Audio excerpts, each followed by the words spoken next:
د اودس دوه حیثیت لري، یو حیثیت شرعي دی او بل حیثیت دا ساینسي دی. د اودس او د ساینس مطابقت سره د منګه اودس کو د دې څه فائدې دي؟ نو د دې مختلفې فائدې دي. اوله فائده دا چې انسان به د بکټیریا نه محفوظ وي. منګه مخ لاس خپې د اینځو مسکو نو د دې فائده دا چې ته به د جراثیمو نه محفوظ یې، د بکټیریا نه محفوظ یې. یو فائده دا ده.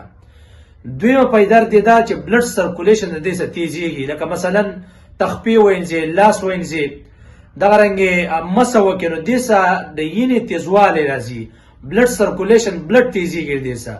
دویمه فائده دا ده. دریمه فائده دا ده چې کله د بدن ته جراثیم داخليږي نو دا یا په پوزه باندې یا په غوږونو باندې یا په خوله باندې انسان ته دننه داخليږي.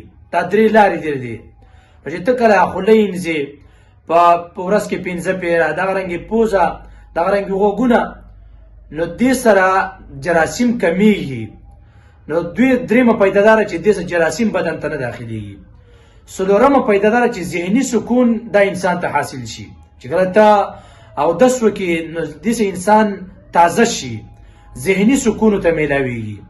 پنځمه فائده دا چې په دې سره د سترګو د رګونه لمده پاتې شي، نو د انسانانو د نظر برقراري.